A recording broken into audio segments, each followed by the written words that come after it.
वो अपने अहंकार के कारण है। जहाँ पर ईगो प्रॉब्लम आ जाती है, वहाँ पर हमारी टकराहट शुरू हो जाती है।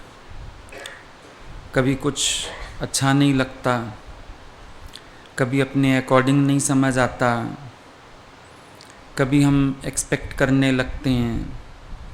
कुछ ना कुछ प्रॉब्लम अपने अंदर का होता है जिसकी वजह से हम दूसरों से टकराते हैं। जैसे कभी तुमने देखा होगा, रास्ता देख के हम खुद नहीं चल रहे और टक्कर खा जाते हैं, तो फिर हम बोलते हैं घर में इतना सामान है, टकराते ही रहते हैं। देख के खुद नहीं चल रहे, पाँव में चप्पल आ गई किसी की, गिलास आ गया, अब गुस्सा हमें उस पर आएगा कि चप्पल यहाँ क्यों रखी है, गिलास क्यों रखा है। जबकि सच्चाई तो ये है कि हमने खुद देख के रास्ता नहीं चला।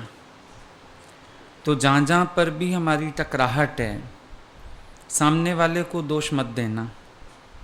हमारे अपने स्वभाव की जो प्रॉब्लम है, टकराहट उसकी वजह से है। जब हमारे अपने स्वभाव में स्मूथनेस आ जाएगी तो हमारा टकराना किसी से भी नहीं होगा। जब कंटीली झाड़ी की तरह स्वभाव है तो वो सबसे ही अड़ती रहती है, और एक स्मूथ बेल होती है, वो किसी से भी नहीं अड़ती है। जब मेरा अपना स्वभाव स्मूथ हो जाता है तो किसी से टकराने की ज़रूरत नहीं रह जाती है। लेकिन जब अपने स्वभाव में ही प्रॉब्लम है तो टकराते हम दूसरों से रहते हैं और उनको रियलाइज़ करवाने की कोशिश करते हैं कि तुम गलत हो। ऐसा भी मन का स्वभाव है, जब वो अपना दोष, अपनी भूल नहीं जानता है तो वो दूसरों को ये एहसास करवाने की कोशिश करता है कि तुम गलत हो, तुम अपने को सही करो, तुम्हें ऐसे नहीं चलना चाहिए, तुम्हें ऐसे नहीं करना चाहिए, तुम ऐसे दूसरों को तंग करते हो। जो भी अंदर भाव आते हैं इंसान के, वो दूसरों को बोलता रहता है। पर अगर ध्यान दे तो दूसरे के स्वभाव में मैं मन क्यों रख रहा हूँ? इसका मतलब मेरी भी कोई इच्छा है, मेरा भी कोई अहंकार है। नहीं तो दूसरे के स्वभाव से हमको वास्ता रखने की ज़रूरत क्या है? हम अपने रास्ते चलें, हम अपना मार्ग तय करें। अब सड़क पर अगर हम देखते हैं कोई व्यक्ति गाड़ी गलत चला रहा है, कोई रैश चलाता है, कोई कैसे चलाता है, तो जो हमारी गाड़ी चला रहा होता है हम उसको बोलते हैं तुम भैया साइड कर लो, इसको निकल जाने दो पहले। पीछे से ही कोई आता है बड़ा तेज़ हॉर्न देता हुआ, कभी कुछ करता हुआ, हम स्पीड नहीं लगाते उसके साथ। क्या हो, हम भी स्पीड बढ़ा लें, रेस लगाते हैं, पर हम अपनी गाड़ी साइड कर लेते हैं। अच्छा तुम निकल जाओ, शायद तुम्हें ज़्यादा जल्दी होगी। या वो उल्टी सीधी गाड़ी चला रहा है तो हम बोलते हैं अच्छा नहीं, इसको जाने दो। तो जब अपने ऊपर कंट्रोल आ जाता है तो सामने कोई कैसा भी चलता रहता है तो मन बोलता है नहीं, इसको गुजर जाने दो, लेट इट बी सो, कोई बात नहीं। ना किसी के स्वभाव से विक्षेपता होती है, ना किसी से उलझन होती है, ना किसी के लिए कर्म बनाते हैं, ना किसी को सुधारने का मन करता है। लगता है ठीक है, ये अपने रास्ते चले, हम अपने रास्ते चल रहे हैं। जब हमारा कंट्रोल अपने ऊपर है तो हम दूसरों को कंट्रोल में क्यों चलाना चाहते हैं? मेरा वश किसके ऊपर है? मेरा वश मेरे अपने ऊपर है। मैं अपने आप को वश कर सकता हूँ, लेकिन दूसरों को तो वश में नहीं चला सकता हूँ। तो जब मैं अपने पे वश कर सकता हूँ तो मैं क्यों टाइम खराब करूँ दूसरों को जनवाने में, टकराने में, उलझने में? आवश्यकता ही नहीं है। और कभी भी देखना, जब तुम टकराओगे नुकसान अपना ही करोगे, किसी का नुकसान तो होता नहीं है। कभी कभी रेड लाइट पे तुमने देखा होगा, कई लोगों को आदत होती है लाइट रेड हो गई तो भी गाड़ी ले आते हैं। अब हमारी ग्रीन है, हम तब चले, लेकिन फिर भी अगर देखते हैं ना कोई रेड लाइट पे भी क्रॉस कर रहा है, ब्रेक मार लेते हैं। ये नहीं कोशिश करते टकरा दें उससे गाड़ी, जरा उसको पता चले कि रेड लाइट पे ले आया वो, क्योंकि उसको बताने के चक्कर में हमारी अपनी गाड़ी का बहुत नुकसान हो जाएगा। पता नहीं कहाँ जा लगे, कैसे जा लगे, हमें चोट आ जाए, तो हम अपनी गाड़ी को ब्रेक मार लेते हैं कि अच्छा तू स्पीड पे है, तू निकल जा, तू रेड लाइट पे भी निकल जा। भले 1 मिनट को आंखें घूर लेते हैं, लेकिन ये कोशिश नहीं करते कि उससे टकरा जाएं। तो ऐसे ही संसार में भी अगर टकराओगे, नुकसान तो अपना ही करोगे, किसी का क्या बिगड़ा। मान लो आप टकराए, टकराने के लिए क्रोध में आए, अब फिर पश्चाताप की अग्नि में कौन जल रहा है? आप ही जल रहे हो। परेशान कौन हो रहा है? आप ही हो रहे हो। अब आप कह रहे हो कल से 4 बार कैसेट सुनी, इसका मतलब बेचैनी आपको हो गई ना। भगवान ने आपका खाना खराब किया कि तू तो मेरा भगत था, दुनिया कैसा भी चल रही थी, पर तुझे ऐसा नहीं करना चाहिए था। तो आपके अंदर वाला आपको माफ़ नहीं कर रहा, परमात्मा आपको माफ़ नहीं कर रहा। तो टकराने का रिजल्ट क्या हुआ? टकराने का रिजल्ट ये हुआ कि हमने अपना ही नुकसान किया, अपनी शांति फिटाई, अपना चैन फिटाया, अपना आनंद खोया, अपनी खुशी खोई, अपना प्रेम खोया, अपनी भक्ति खोई, जो तार जुड़ी हुई थी भगवान से वो तोड़ी अलग। कितना नुकसान हो गया। तो क्या ज़रूरत है किसी से टकराने की? क्या ज़रूरत है? जब इतना भारी नुकसान पड़ जाता है तो हम टकराएं क्यों किसी से? हमेशा कोशिश करो अपने आप को बचाते चलो। सबसे सेफ ड्राइविंग क्या होती है? आप दूसरे की गाड़ी को भी बचाओ और दूसरों से ना अपनी गाड़ी भी बचाओ। सेफ ड्राइवर वो होता है जो अपने को तो बचा के चलता ही है कि मेरे से किसी की गाड़ी ना लग जाए, लेकिन इतना भी सतर्क रहता है कि कोई दूसरा मेरी गाड़ी को ना मार के चला जाए, ये भी ध्यान रखता है वो। यही काम हमको यहाँ पर करने का है। हमको अलर्ट रहना है, हमसे किसी को हर्ट होए नहीं, लेकिन किसी से हम भी टकराएं नहीं। अपनी गाड़ी बचा लो। आप किस किस के स्वभाव को बदलोगे? चलो घर के 4 लोग हैं, आप उनसे टकरा लोगे, बोल लोगे, कह लोगे, लेकिन इतनी बड़ी दुनिया है, कभी कोई टकराएगा, कभी कोई टकराएगा। आप किस किस से टक्कर लोगे? सबसे बेहतर बात है अपने आप को सेव करते चलो, अपने आप को किनारे कर लो। हम हमेशा सेफ हैं। जो व्यक्ति अपने को सेव करना जानता है वो हमेशा सुखी है, और जो दूसरों से सेफ्टी की उम्मीद करता है वो हमेशा दुखी है। अब आप ये उम्मीद कर लो कि दूसरे लोग जो हैं वो मेरे को सेफ करके चलें, वो क्यों करके चलेंगे? आपको अपनी गाड़ी की कदर होनी चाहिए। ऐसे आपको अपने ज्ञान की, अपनी भक्ति की, अपनी तपस्या की कदर होनी चाहिए। आप अपने को बचा के निकलो। आपका ये अधिकार नहीं है कि आप दूसरों को ये कहो कि तुम मेरे से मत टकराओ। कारण तो बहुत बनेंगे, तभी तो स्टीयरिंग लगा रहता है गाड़ी में, कभी इधर से कभी इधर से, ऐसे करके गाड़ी अपनी काट लेते हैं, टक्कर ना हो जाए। कभी कोई पीछे से रास्ता ही मांग रहा हो ना, 2 मिनट लगा दो, तो गाड़ी घुसा के ले आता है। फटाफट अपनी गाड़ी ऐसे बचाते हैं। अब उससे भी बचानी है, इधर वाले से भी बचानी है, बीच में से निकलना है। ज्ञान भी मध्यम मार्ग है, और मध्यम मार्ग में क्या है? ना अति इधर है, ना अति इधर है, ना राग है, ना द्वेष है। अब आप द्वेष वाले से भी टकराते हो, राग वालों से भी टकराते हो।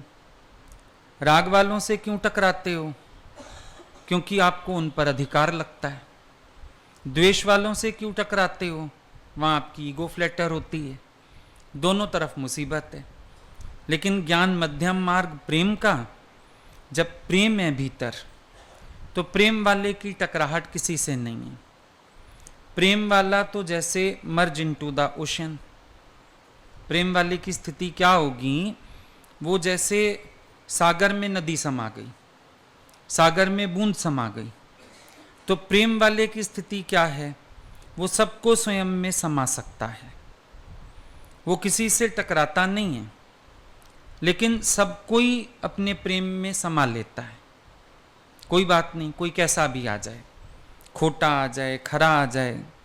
कल भी हम लोगों की बात यही चल रही थी कि गुरु को किसी से कभी कोई शिकायत ही नहीं है। वो सबके स्वभावों सहित उनको अपना लेता है, क्योंकि जानता है कि ये मन खुराफात करता है, पर ये तो शुद्ध स्वरूप आत्मा है, उसकी दृष्टि ऐसी है। तो जब हम भी ऐसी दृष्टि बनाएंगे और हमारा सर्व के प्रति प्रेम होगा, तो हमारी टकराहट किसी से नहीं होगी। ज्ञानी की पूरे दिन किसी से टकराहट नहीं है, इतने लोगों से मिलता है, इतने लोगों से बात करता है, और उल्टे कोई टकराना भी चाहता है। कभी किसी को वाणी में कोई शब्द लग जाता है, कभी किसी को कोई बात आ जाती है, जो टकराना भी चाहता है वो उसको भी शांत कर देता है, टकराता नहीं है उसके साथ कि ये टकरा रहा है तो हम भी टक्कर दें इसके साथ। कोई बात नहीं, ये टकराना चाहता है पर हम नहीं टकराना चाहते हैं, हम बात को प्यार से करके ख़त्म कर देते हैं, क्योंकि जो टकराना चाह रहा है वो उसका ईगो है। अब अगर हम भी उसके साथ टकराएंगे, उसकी ईगो और फ्लैटर होगी। छोड़ो परे, जिसको समझना है समझ जाएगा, नहीं समझना नहीं भी समझेगा। हम काहे उलझें किसी के साथ। किसी के साथ उलझने का ज्ञानी को भी तब फायदा होता है जब अगला सीखना समझना चाहे। जब कोई सीखना समझना नहीं चाहता है तो ज्ञानी को भी उससे बात करना बेकार हो जाता है। तो फिर कोशिश करता है भाई आनी मानी झगड़ा छूटा, जहाँ मिसअंडरस्टैंडिंग है क्लियर कर देता है, बात को ख़त्म कर देता है, ताकि स्मूथनेस रहे। जहाँ तनतनी रहेगी, तनाव रहेगा, परेशानियाँ रहेंगी, वहाँ तो वैसे भी ज्ञान नहीं लगेगा, कोई फ़ायदा नहीं होने वाला। और कुछ लोग होते हैं जो जिनसे जितना टकराओ वो अपने नेचर को और ख़राबी करते हैं, क्योंकि या तो इंसान का सीखने का भाव हो, नम्रता हो। जब नहीं होता ना, तो आप जितना उनको सिखाना चाहोगे वो उतना ज़्यादा अपना स्वभाव खराब करेंगे। कई बच्चे होते हैं ना घर में, तुम जितना उनको सिखाना चाहते हो ज़्यादा होते हैं। तुम पनिश करना चाहो, डांटना चाहो, सिखाना चाहो, वो ज़्यादा बढ़ते हैं, तो छोड़ देना पड़ता है। ऐसे संसार में भी बात है। हम सोचते हैं ना हम टकरा के किसी को सुधार लेंगे, कुछ होने का ही नहीं है। टकरा भी लोगे, थोड़ी देर बाद सॉरी भी तुम्हें ही कहना पड़ेगा। टकरा भी लोगे, दोष तुम्ही को आएगा। और सबसे बड़ा दोष तो ये आएगा कि तुम सत्संग जाते हो, बाकी सारी बातें एक किनारे हो जाएंगी। आप तो सत्संग सुनते हो, आप तो रोज सत्संग में जाते हो। अब दुनिया वालों को और कुछ नहीं मिलता, सत्संग पे आ जाते हैं। तुम सही हो या गलत हो वो जांचना ही नहीं चाहते। वो कहेंगे सही हो या गलत हो, पर तुम सत्संगी हो तो मानो तुम गलत हो, ये ना कहो हम सही हैं। तो कोई फायदा नहीं ना। फायदा वहां है जहां कोई रिसीव करे। जहां कोई रिसीवर ही नहीं है, वहां बोलने का कोई अर्थ ही नहीं है, वहां टकराने की कोई बात ही नहीं है। क्या करोगे टकरा के? टकराने का अर्थ होता है ज्ञानी से टकराओ। क्यों टकराओ? वहां फिर भी कुछ मिलेगा। वो जब राजा की पालकी जा रही थी, पत्थर आके लगा, पालकी रुकवाई गई। एक फकीर था, पत्थर उसने मारा था। बुलाया गया फकीर को, तुमने पत्थर मारा राजा की पालकी में? बोला मैंने पालकी में पत्थर नहीं मारा, मैं तो फल तोड़ने के लिए पेड़ को पत्थर मार रहा था, गलती से वहां चला गया। राजा बोला इसको मोहरों की थैली दे के विदा करो। सब हैरान हो गए कि इसको पनिशमेंट नहीं दे रहे हैं आप, मोहरों की थैली देते हैं। बोला अगर एक पेड़ पत्थर मारने से फल देता है तो मैं तो राजा हूं, चेतन हूं, तो मुझे भी इसको फिर पत्थर मारने का इनाम देना चाहिए। अब ज्ञानी के दृष्टिकोण ऐसे होते हैं, लेकिन संसार में किसका दृष्टिकोण है? दादाजी बोलते थे जो हमसे टकराएगा खुद खुदा हो जाएगा। आओ हमसे टकराओ, खुदा हो जाओगे। लेकिन दुनिया वालों से टकराओगे ना, जो थोड़ा बहुत निश्चय किया उससे भी जाओगे। वो तुम्हें इतना जीव भाव में खड़ा कर देंगे कि जो निश्चय विश्चय है तुम्हारा सब धो डालेंगे। बेकार जाते हो रोज सत्संग, कोई फायदा नहीं आपके जाने का। आसक्ति तो आपकी गई नहीं, मोह तो आपका गया नहीं, इच्छा तो आपकी गई नहीं, क्रोध तो आपका गया नहीं। क्या करने जाते हो रोज सत्संग? ऐसा आपको भरमा देंगे, एक बार आप भी सोच लोगे कल से ना जाऊं क्या, मेरा कुछ हो तो रहा नहीं। ऐसा भरमा देंगे तो कोई फायदा है ही नहीं टकराने का। वहां पर अपने आप को निकाल के ले चलो। और फिर टाइम वेस्ट भी लगता है ज्ञानी को। इन सब चीज़ों में टाइम की वेस्टेज कितनी है, इसके अलावा कुछ हाथ नहीं आता। समय बर्बाद करते रहो। पहले दूसरों के कर्म में मन रखो, फिर कुड़ो, फिर सोचो कहने की, फिर मौका देख के कहो। कभी कभी फिर आउट ऑफ कंट्रोल हो जाओ तो तुरंत मुंह से निकल जाए, फिर पछताते फिरो। कितना समय बर्बाद हो गया, व्यर्थ की खेचल। और जबकि माफी देने का सुख अनंत है। बोला ना, बदला लेने का सुख क्षणिक, माफी देने का सुख अनंत। चलो एक बार तो दम लगेगा, थोड़ा सा अगर हम कोशिश करेंगे एक बार तो दम लगेगा, लेकिन उसके बाद कितना स्मूथ हो जाएगा सब। अंदर कितना खुश हो जाता है अंदर वाला कि ठीक है, हमको किसी से टकराहट नहीं, हमारा किसी से द्वेष नहीं। चलो कारण आया, अभी शुक्र है मैंने जीत पाई, आज तो मन की हार हुई और गुरु की जीत। अच्छे अच्छे भाव आएंगे ना अंदर, आनंद अनुभव होगा। और वहाँ जहाँ हम टकरा दिए, बदले की भावना कर ली हमने, वहाँ क्या होगा? वहाँ सिवाय रोने के, पछताने के, कलेश में आने के हाथ कुछ आएगा नहीं। सारा दिन मन कलेश में, सारा दिन मन कलेश में, सारा दिन अंदर परेशानी, सारा दिन उलझन, हाथ कुछ आएगा नहीं। लेकिन जिसने छोड़ दिया, टकराया नहीं, ऐसा नहीं ज्ञानी नहीं टकरा के फिर एहसान करता है किसी पे कि देखा मैं कितना अच्छा हूं, मैं तो टकराता नहीं हूं ना। अपने पे एहसान किया।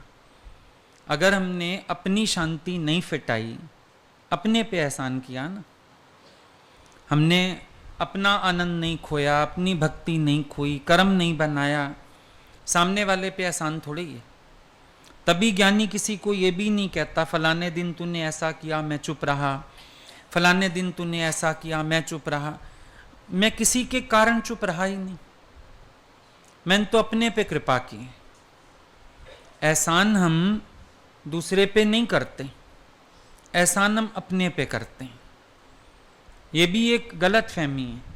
शायद हम दूसरों पर एहसान कर रहे हैं, हम अब बोलते नहीं हैं, हम अब टकराते नहीं हैं, तो शायद हम एहसान कर रहे हैं। कभी कभी घरों में भी कह देते हो, मैंने तो टोकना बंद कर दिया है, मैंने तो बोलना बंद कर दिया है, मैं तो पूछता ही नहीं हूँ तुम क्या कर रहे हो। तो किसके ऊपर एहसान किया है? घर वालों पे किया है। ज़रूर आपको गुरु की बात समझ आई होगी, ज़रूर आपको लगा होगा कि इन चीज़ों में शांति फिटती है, ज़रूर आपको महसूस हुआ होगा कि ये सब करने से हम अपना नुकसान करते हैं। तब तो ना आपने अपने को कंट्रोल किया होगा। और फिर कंट्रोल भी ऐसे नहीं आ जाता, कृपा है भगवान की, गुरु की, कंट्रोल आ गया अपने ऊपर। लेकिन वो गुण जो आपको भगवान ने झोली में डाल के दिया, आप उस गुण का भी अभिमान करते हो कि शायद ये मेरा गुण है। अरे मोहे निर्गुण जियो सब गुण तेरे, ये तो उस निर्गुण भगवान ने गुण दे दिया ना। नहीं हम कोई कम थे क्या दुनिया में? अपने पहले वाले स्वभाव देखो तो तुम किससे कम थे? आज अगर तुम चुप हो जाते हो, भगवान की कृपा है, वरना चुप होने वाले दिन तो तुम पैदा ही नहीं हुए थे। एक की 10 सुनाते, बदले की भावना रखते, क्रोध करते। पर आज अगर हम शांत हैं, हम चुप हैं, हम मौन में हैं, तो ये कोई एहसान दूसरों पर नहीं है, ये तो मैंने अपने पे एहसान किया है। अच्छा मैंने गुरु का वचन माना, मेरी अपनी गुरु भक्ति है ये, मैंने ज्ञान पर चला, मैंने अपनी शांति बरकरार रखी है, ये तो किसी पर क्या एहसान। उल्टा आज तुम्हें दोनों अनुभव हैं, टकरा के भी देख लो और बिना टकराए निकल के भी देख लो, और टकरा भी लो तो भी कुछ नहीं होने का। एक आदमी किसी गाड़ी के नीचे आ गया, हॉस्पिटल ले गए, रोता जाए रोता जाए, अरे तू तो बच गया, ठीक ठाक है, खरोंच भी नहीं आई, अब काहे रोता जा रहा है। कह रहा है उसके पीछे लिखा हुआ था फिर मिलेंगे। अब इसका मतलब वो फिर आएगा, फिर टकराएगा मेरे से। आज तो मैं बच गया, अगर दोबारा ना बचा तो रो रहा था। अब ये जितनी गाड़ियां हैं ना संसार की, फिर मिलेंगे। याद रखना, आप एक बार बच जाते हो, 2 बार बच जाते हो, फिर आप कहते हो हर बार मैं ही क्यों मुड़ूं, हर बार मैं ही क्यों चुप हो जाऊं। भाई उन गाड़ियों के पीछे तो लिखा है फिर मिलेंगे, ये सब मिलने वाले हैं तुम्हें दोबारा, दोबारा परिस्थितियां आने वाली हैं, दोबारा कारण बनने वाले हैं। तो तुम कैसे सोच लेते हो कि नहीं होगा। और फिर कई गाड़ियों के पीछे तो ये भी लिखा रहता है या तो न्यू ही चलेगी। तुम भी ये बना लो एक पोस्टर, या तो न्यू ही चलेगी, और सबके पीछे लगा दो। बहू से टकराने का मन करे, बोलो या तो न्यू ही चलेगी, तू चुप कर। बेटे से टकराने का मन करे, उसके पीछे लिख दो या तो न्यू ही चलेगी। ये गाड़ी तो ऐसे ही चलेगी, तू अपना किनारा कर, तू अपना रास्ता ढूंढ, तू क्यों इंज बैठा। तुम्हें अपने आप को बनाना है, तुम्हें अपने आप को देखना है, तुम्हें उनसे कोई भी टकराहट करने की जरूरत नहीं है। और टकरा भी लो फिर भी वो वैसे ही चलते हैं। आपने देखा है कभी, मान लो कभी आप बहुत क्रोध भी कर दो, कह भी लो, झगड़ा कर लो, फिर भी क्या होता है, थोड़ी देर बाद अगले फिर अपने स्वभाव में। बच्चा रिपोर्ट कार्ड लेके आया, रिजल्ट आया, नंबर अच्छे नहीं आए, आपने गुस्सा भी किया, मार भी लिया, वो रो भी लिया। घंटे 2 बाद आपका मूड अभी भी सेट नहीं है, वो खेलने भी गया, वो अपना खेल रहा है, कूद रहा है, हंस रहा है, नॉन इफेक्टेड। और आप परेशान, आप उलझ रहे हो, आप निराश हो रहे हो, आप अपने आप को दुखी कर रहे हो। आपका मन कह रहा है ये ऐसे क्यों कर रहा है, इसको पढ़ना चाहिए। अब बल्कि अगले की हरकत से क्या हुआ, आपका दुख डबल। अगले की हरकत ने ज्यादा परेशान कर दिया। आपको लगता है मैंने इतना गुस्सा भी किया, उसके बावजूद भी इसने नहीं सुनी। अब देखो खेलने भी चला गया। अब जिनसे हम टकरा भी लिए, फिर थोड़ी देर बाद हम ही शिकायत करते पाए जाते हैं। असर थोड़ी होता है इनको कोई, इनकी सेहत पे क्या असर हुआ, ये तो फिर वैसे के वैसे हैं। तो फिर तुम अक्ल करो ना, जब उनकी सेहत पे असर ही नहीं होता, वो फिर वैसे के वैसे चलते हैं, तो तुम फिर क्यों टकराने चलते हो उनसे, क्या यूज है। मान लो एक बैलगाड़ी है और एक तुम्हारी मारुति कार है। बैलगाड़ी और मारुति कार टकरा गए, नुकसान किसका होगा, बैलगाड़ी का, कार का। कार का नुकसान ज्यादा होगा, बैलगाड़ी का क्या बिगड़ना है, कुछ भी नहीं बिगड़ना उसका। बैल आ गया सामने तो वो 2 लात और मार देगा, गाड़ी उलट जाएगी, वो इतना ताकतवर जानवर है। तो संसार में सारे कैसे हैं, बैलगाड़ी के सदृश। तुम अब कैसे हो गए ज्ञान सुन के, मारुति कार के सदृश। नुकसान तुम्हारा ज्यादा है, उनका किसी का कुछ नहीं जाने वाला। तुम ही हर जाने भरते रहना, तुम ही दुखी होते रहना। इसलिए गांठ बांध लो एक बात कि हमें किसी से कोई प्रतिक्रिया नहीं करनी है,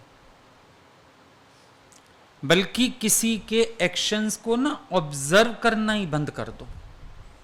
जो बार बार ध्यान देते हो ना, एक्शन से ही तो रिएक्शन करते हो, और रिएक्शन कहां से आता है? जब आप किसी का एक्शन देखते हो, ऑब्जर्व करते हो, तब तो ना आपसे रिएक्शन होता है। पर अगर हम किसी के एक्शन पे ध्यान देना ही छोड़ दें, अब आप बोलोगे ध्यान तो जाता है। ध्यान तो देखो वही एक्शन दुनिया में 4 लोग और भी कर रहे हैं, उन पे भी जाता है, पर आप उनसे टकराते तो नहीं हो।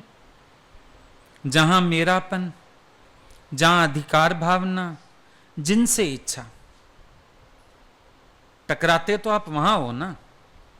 सोच के देखो, वही हरकत 4 लोग और भी करते हैं। ऐसी बात नहीं है कि नहीं करते, लेकिन आप उनसे नहीं टकरा रहे, बिल्कुल भी नहीं टकरा रहे। लेकिन जहां इच्छा आ गई, जहां हक की भावना आ गई, वहां टकराहट शुरू हो गई। बाकियों को तो आप स्मूथली जाने देते हो, सबसे थोड़ी उलझते हो। अगर आप ऐसे एक्शन देखने लगो, उलझने लगो, फिर तो सारा दिन सबसे लड़ाई होगी। पर दुनिया में बहुत सारे लोग हैं जिनको आप माफी दिए बैठे हो। दुनिया में बहुत सारे लोग हैं जिनसे आपको कोई लेना देना नहीं है, जिनकी हरकतों को देखते हुए भी आप अनदेखा कर जाते हो। बहुत सारे लोग हैं ऐसे। फिर क्या परेशानी? परेशानी इतनी है, जिसको अपने हक में चलाना चाहते हैं उससे विक्षेपता हो जाती है। बस इतनी सी बात है, इससे ज्यादा बात कोई नहीं, सिर्फ इतनी सी बात है। 2 मंजिल सीढ़ी चढ़ना है, पड़ोसी के बेटे को बोला बेटा ये मेरा बैग ऊपर तक छोड़ दे। वो कहता है आंटी मेरे पैर में दर्द है, सॉरी। अच्छा बेटे कोई नहीं, थैंक यू। अपने बेटे को फोन लगाओ, नीचे आ जा, सामान ले चल। मम्मी अभी अभी ना मेरा पैर मुड़ गया है, मैं गिर गया हूं, आप ले आओ। जब तक ऊपर पहुंचोगे ना, इतने हाइपर हो चुके होगे कि अगर उसका एक पैर मुड़ा है, दूसरा तुम मैं मोड़ दूं जाके। इतने हाइपर हो चुके होगे। और मन कहेगा ये ऐसे बहाने खोर है। चिल्लाओगे भी जाके ऊपर। अभी तेरे दोस्त का फोन आ जाए, क्रिकेट खेलने के लिए बुला ले, तब तुझे कोई टांग में दर्द नहीं होगा। बुढ़ी माँ थैला लेके आए ऊपर 2 मंजिल चढ़ के, तुम घर में पड़े रहना, सोते रहना। अब एक बच्चे से आप नहीं टकराए, दूसरे से टकराए। एक को तो थैंक यू भी साथ बोला, काम मना किया उसने, फिर भी थैंक यू साथ बोला। और दूसरे की तो चटनी पीस दी आपने। क्या था? उस पर अधिकार माना, उससे टक्कर है। दूसरे पर अधिकार नहीं है, उससे टक्कर नहीं है। बड़ी सिंपल सी बात है, कोई परेशानी वाली बात नहीं है। अगर हम मेरापन निकाल दें, अगर हम हर जगह ये सोच लें मैं अधिकार क्यों रख रहा हूं, मैं क्यों विक्षेपता में आ रहा हूं, मैं क्यों उलझ रहा हूं, मैं लेट इट गो क्यों नहीं कर रहा हूं। अंदर अंदर अपने को बनाओ ना। फिर मैंने मेरा माना, फिर मैं परेशान हुआ, फिर मैंने सोचा इसको ऐसे करना चाहिए। अंदर अंदर अपने को बना लो, सबसे विक्षेपता खत्म हो जाएगी। और अगर अंदर अपने को नहीं बना पा रहे तो फिर सबसे काम चालू है। जिस गाड़ी की ब्रेक फेल है वो पता नहीं कितनी गाड़ियों से टकराएगी अब वो, और जिस गाड़ी की ब्रेक सही है वो एक से भी नहीं टकराएगी। कोई टकराना भी चाहेगा वो बच के निकल जाएगी। तो हमारी अगर अपनी ब्रेकें फेल हैं तो हम टकराते हैं सबसे। अच्छा, मजा पता है क्या है? टकरा के सबसे फिर आप कहते हो ना मेरा तो स्वभाव ही नहीं, मेरा तो स्वभाव ही नहीं है टकराने का, ये दूसरे लोग बल्कि मेरे से टकराते हैं। फिर हम इतने साफ होके निकल भी जाते हैं बीच में से। एक औरत पूछती है दूसरे को, तू बता मेरा स्वभाव है गुस्से से बोलने का, है मेरा स्वभाव, तू बता। अब वो क्या कहे? मैं तो बोलती हूं मेरे मुंह से फूल गिरते हैं, फूल। ये है हमारी आदत, ये हमारी आदत है। हम टकराने के बाद भी कहते हैं हम नहीं टकराते, दूसरे लोग टकराते हैं। पता नहीं लोगों को क्या मिलता है। मैं तो नहीं चाहता हूं उलझना, मैं तो नहीं चाहता हूं टकराना, मैं तो ऐसे नहीं करता हूं, लोग मेरे से कर जाते हैं। सबके पास यही रोना है। कहीं चले जाओ, कहीं बैठ जाओ, सबके पास यही रोना है, दूसरे मेरे से टकराते हैं। और जबकि टकराते तुम, वो नहीं टकरा रहे, वो तो अपनी चाल चल रहे हैं जैसे पहले चलते थे। तुम्हें इच्छा हो गई ना, तो तुम परेशान हुए। अब बाहर कारण है परेशानी का, यह हमारी सोच है। इस सोच को बदलो कि बाहर कोई कारण नहीं परेशानी का, मैं अपनी परेशानी का कारण आप हूं। अब अंतर्मुख होते ही हमारी बनावट अपने साथ, मेहनत अपने साथ शुरू हो जाती है। बहिर्मुख होते ही विक्षेपता और क्रोध की लाइन लग जाती है। जैसे ही दूसरे को दोष दिया, विक्षेपता, क्रोध, परेशानी, उलझन सब खड़ा हो जाएगा। लेकिन अपने को दोष दे लिया, अंदर अंदर अपने को ज्ञान से बनाना शुरू। भगवान बोलते थे जिस दिन समझ आ गया ना कोई गलत नहीं है, मैं ही गलत हूं, उस दिन से तो तुम अंदर अंदर माफिया मांगोगे। भगवान मैं कितने भूलें कर चुका आज तक, हर रूप में तुम खड़े थे और मैं तुम्हें पहचाना नहीं, कभी तुमसे टकराया, कभी तुम्हें गलत कहा, कभी तुमसे क्रोध में बोला। तुम्हारी भावना ये बन जाएगी। सिर्फ एक बार नजर अपने ऊपर पड़ जाए, नजर अपने पे पड़ना मुश्किल काम है और कुछ नहीं। अपने पे नजर नहीं पड़ती, नजर जाती है दूसरों पे। ये क्या करता है, वो क्या करता है, ये ऐसे क्यों करता है। अब तुम्हें घर का काम चाहिए, बहू उठे 6 बजे चाहे उठे 7 बजे, तुम्हें समय से काम ना करके दे, खाना ना दे, तब तो तुम विक्षेपता में आओ, है ना। पर तुम सुबह से उसका दरवाजा ताकना शुरू करते हो क्योंकि तुम उठ गए 5:30 बजे, 6 बजे। अब तुम्हारी उम्र है, नींद कम ही आएगी। अगली की उम्र है, उसको नींद आएगी। उसका पति देर से आया होगा, बैठे होंगे, बात कर रहे होंगे, देर से सोए होंगे। तेरे पास तो कोई धंधा है नहीं, सारा दिन भी तूने मंजी तोड़ी, अब रात को कितनी नींद आ जाएगी। लेकिन तुम सुबह से उठ के उसका दरवाजा देखोगे, कितने बजे महारानी बाहर आती है। महारानी भी कह रहे हो और गुस्से में भी आ रहे हो। महारानी है तो फिर मर्जी की मालकिन है। लेकिन तुम सुबह से दरवाजा देखना शुरू करते हो, कितने बजे उठी, कितने बजे नहाई, तुम्हारा क्रोध यहीं से शुरू हो जाता है। अंदर क्रोध आ गया, अब अगली चाय का कप बना के ले आई। अब चाय में 10 दोष दिखेंगे। काली है, देख पूरा कप भी नहीं भर के लाई, उस कौए की तरह मैं कंकड़ मार मार के चाय ऊंची करूं क्या, फिर पीऊं। मीठा कम डाला है, ठंडी करके लाई है। चाय में कोई दोष नहीं है, वो जो पिछला क्रोध का लिंक चला आ रहा है ना, वो हनुमान जी भिड़ गए। रामायण कथा होती है तो हनुमान जी आ जाते हैं।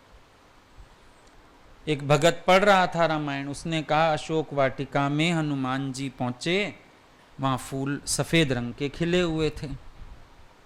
हनुमान जी प्रकट हो गए, गलत रामायण पढ़ रहे हो, लाल फूल थे।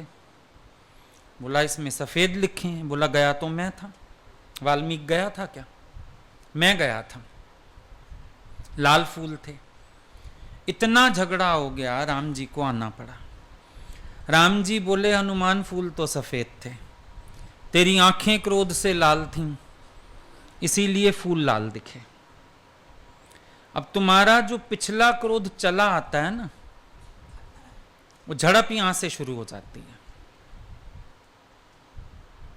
वो आके एक राम राम भी कर देगी ना, माताजी राम राम राम राम, वो समझ जाएगी राम राम का पारा हाई है आज। वो चुपचाप जाके चाय बना के लाएगी। अब चाय में स्वाद नहीं, अपनी मां को पिला जाके ये चाय, वही पी सकती है, मैं नहीं पी सकती ये चाय।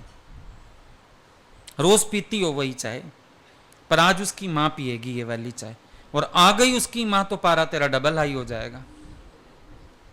सपोज आ जाए उसकी मां, गुस्सा बढ़ जाएगा और भी, पर क्रोध कुछ और है। वहां से शुरुआत करी, अब तुम पूरा दिन टकराओगे, हर काम में टकराओगे उसके। नाश्ता तुम 8 बजे लेते हो, भी 8:01 नहीं हुआ, नाश्ता मिलेगा इस घर में। बड़ा बंदा तो बेचारा बैठा ही रहे, मोहताजी भाई, मोहताजी हो गई है बड़ी। भगवान मोहताज ना बनाए किसी का, मोहताज तुम हो भी नहीं, हाथ पैर सलामत हैं, पर सुनाना है कि मैं एक फुलके की मोहताज हूं। मतलब अब टकरा टकरा के तुमने झगड़े के कारण खड़े करने। अब क्या होगा, दोपहर तक अगली सुन लेगी, शाम को मोहल्ला सुनेगा, क्योंकि दोनों बोलोगे। टकराहट कहां से आई, अंदर से आई। कारण है ही नहीं बाहर, बिल्कुल सब ठीक चल रहा है, रोज की तरह चल रहा है, लेकिन तेरे अंदर क्रोध होने के कारण झगड़ा वहां से खड़ा हुआ। भाई एक सास की सहेली आ गई मिलने, बातें कर रही है सहेली से, अंदर से थोड़ी हंसी की आवाज आई। वो सहेली पूछती है कोई आया है तेरे घर में, तेरी बहू के पास कोई बैठा है। बहन आई है उसकी, सारा दिन दांत फाड़ती है, ऐसे ही हंसती है, अल्हड़ कहीं की, सिखाया तो कुछ है नहीं मां ने। मेरी बेटी हफ्ता लगा के गई तो बस इसको लग गया मेरी बहन भी हफ्ता लगा जाए। अब वो कहानी कहां मुड़ गई, सारी बुराइयां उसकी बहन की शुरू। उसको कपड़े नहीं पहनने आते, उसको बाइक पे बैठना नहीं आता, उसको फलाना नहीं आता, उसको टीरा नहीं आता। मेरे आगे तो हंसती है, मैं तो कह देती हूं ये दांत ना फाड़ मेरे आगे, तमीज में रहकर। इतनी सारी बुराइयां अगली के अंदर, एक भी नहीं है, पर इसको गुस्सा ये वाला है कि उसकी बहन रहने क्यों आई है। गुस्सा कुछ और है और निकाल कुछ और रही है। इतने उसके ऐब ढूंढे बैठी है, अगले व्यक्ति में है भी नहीं ऐब। लेकिन मिल गए। प्रेम गुम हो जाएगा ना जहां, वो दिखेगा जो है नहीं, वो सुनेगा जो बोला नहीं गया। ये मुसीबत है, बड़ी भारी मुसीबत है। प्रेम होवे तो 10 ऐब भी ढक देगा, प्रेम ना होवे तो ऐब गढ़ देगा, जबरदस्ती थोप देगा ऐब। इसमें ये ऐब, इसमें ये ऐब, इसमें ये ऐब, वो सब में ही ऐब दिखाएगा, जबकि ऐसा कुछ है नहीं। ये क्रोध भी अजीब चीज है बड़ी। ये एक सिचुएशन का दूसरी सिचुएशन पे असर डालता है। कभी कभी एक का क्रोध दूसरे पे निकलता है। सवेरे तुम्हारा आदमी से झगड़ा हो गया, पिटेंगे बच्चे। कभी कभी तो बच्चे समझदार हो, बोल भी देते हैं, आपको पापा गुस्सा करके गए, अब आप हमें करे जा रहे हो, और गुस्सा आ जाता है। पर सच्चाई तो यही है कि आप क्रोध को एक स्थिति से दूसरी में ले जाते हो, है कि नहीं? एक व्यक्ति का क्रोध दूसरे पे निकालते हो, तो ये परेशानी आपके अंदर की है। हमेशा कारण नहीं है बाहर टकराने का, बस अंदर कुछ और पड़ा रहता है, तो हम बाहर झगड़ा कुछ और खड़ा कर देते हैं। बात सिर्फ इतनी सी है, अगर अंदर अपने को बनाना आ जाए, कैरी ना करो। अकाउंट्स लिखते हैं ना, कैरी फॉरवर्ड, अगले पेज पे ले जाते हैं। फिर स्कूल में लिखते थे आंसर, फिर पीटीओ, पेज टर्न ओवर, अगले पेज पे हमने आंसर कंटिन्यू किया हुआ है। इसका हमारे साथ चलता रहता है ये टकराहट का स्वभाव ना, और कई बार तो कई कई दिन चलता है, असर निकलता है कई दिन बाद, कई घंटे बाद। सामने वाला भी कहता है अच्छा अब समझ आया आपको दिक्कत ये थी। कहते हैं ना सामने वाले कई बार, अब समझ में आया आपको गुस्सा इस चीज का था, अच्छा ये बात थी। आप कह देते पहले, कैरी फॉरवर्ड, आप कैरी करते रहते हो। कभी कभी इमेज बना लेते हो किसी के लिए दिमाग में, उससे भी बड़ी टकराहट होती है। अगर एक इमेज बन गई ना दिमाग में किसी के लिए, ये व्यक्ति ऐसा है, तो भी दिक्कत हो जाती है। उस व्यक्ति से आप टकराओगे, चाहे वो अच्छा भी करेगा आपको गलत लगेगा, चाहे वो सही भी होगा आपको गलत लगेगा, क्योंकि आपके नेचर में प्रॉब्लम आ गई। तभी दादाजी का वचन सबको बहुत सूट करेगा, change your self and the world is changed.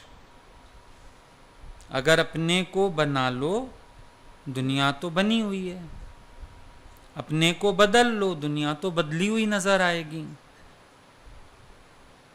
सिर्फ अपने आप को बनाना है और कुछ भी नहीं। अपने मन को मोड़ना है, अपने घट में परिवर्तन घटाना है, बाहर एक्सपेक्ट नहीं करना। बाहर इच्छा रखोगे परेशानी का कारण है वो, बाहर इच्छा मत रखो, अपने भीतर जाओ। हम सारा दिन ना दूसरों की ताक में रहते हैं। रेस्टोरेंट चले जाओ, भीड़ है समझो, जैसे रेस्टोरेंट होते हैं ना हल्दीराम वगैरह, भीड़ है। अब खड़े हो जाते हैं सब एक दूसरे की टेबल पे चढ़ के, ये उठे तो मैं बैठूं, ये उठे तो मैं बैठूं। देखा, एक एक कुर्सी करके ऑक्यूपाई करते रहते हैं। हमारा मन भी ऐसे ना ढूंढता रहता है कारण, और ब्लेम करता रहता है दूसरों को। गुरु ने कहा कारण बाहर है नहीं, डोंट ब्लेम एनीवन। किसी को गलत मत कहो, सब सही हैं अगर मेरा नजरिया सही हो जाए। वो तो सही है, वो थोड़े गलत हैं, वो तो अपने आप में ठीक हैं। एक शादी में कोई बड़ी देर से खड़ा था, उसको चेयर नहीं मिल रही थी। एक बुजुर्ग माता को कोई मिलने आया, वो खड़ी हो गई मिलने के लिए, गले मिलते हैं। उसने समझा माता जी जा रही हैं, कुर्सी उठा ले गया पीछे से। अब माता जब बैठी तो धड़ाम नीचे। 10 लोग उसको समझाने वाले, तूने कुर्सी क्यों उठाई? पर वो कहता है माता जी भी तो देख के बैठती, वो क्यों बैठ गई? अरे भाई, अगले को क्या पता तू पीछे से कुर्सी निकाल ले जाएगा। वो तो इस चक्कर में मैं 1 मिनट उठी हूं, गले मिल रही हूं, बैठ जाऊंगी। ये जो अपना नेचर है ना, अपनी गलती नहीं मानने देता। सत्संग में भी मैंने कई लोगों को ऑब्जर्व किया है, अपनी गलती नहीं सुनेंगे। मैं तो राइट हुई हूं। कल भी किसी ने बोला आप मेरे में एतबार रखिए। मैंने कहा जब मुझे सामने तेरा व्यवहार कर्म दिख रहा है, एतबार रखने की क्या बात है? तुम गलत हो तो हो, मानो मैं गलत हूं, लेकिन बड़ा मुश्किल है अपने को गलत कहना। और वही जब ईगो फ्लैटर होती है, वो गुरु से भी टकरा जाती है। वैसे लेक्चर सब करते हो, my master is always right, लेकिन मास्टर के आगे सिद्ध भी करके रहते हो कि मैं राइट हूं, तो क्या ये तुम्हारी गुरु भक्ति है? क्या तुम इसको कहोगे ये मेरी गुरु भक्ति है? कैसे कहोगे? पर टकराया क्यों? क्योंकि ईगो है, अपनी भूल मानने का स्वभाव नहीं है, अपने को गलत कहने का स्वभाव नहीं है। अपने आप को तो अंदर वाला 100 में से 100 नंबर दिए बैठा है। मैं तो ना गलत हूं, ना मैं गलत हो सकता हूं, मैं तो सही हूं एकदम। अब जब गुरु के आगे भी तुम सिद्ध करोगे कि तुम सही हो, चलो वो तो समर्थ है, चुप हो जाएगा, पर तुम्हारे जीवन से जिंदगी भर गलती खत्म होगी?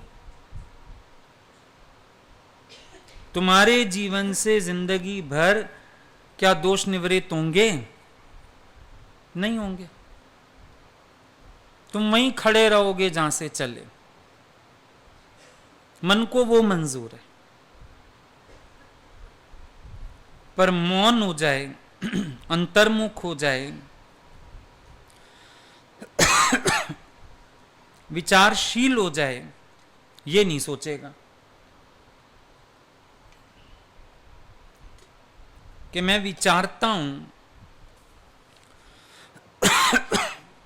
मैं गलत कहां हूं। गुरु से नहीं,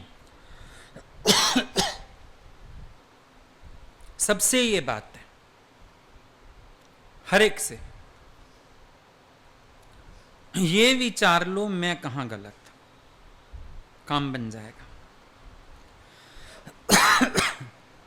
आई बात समझ में?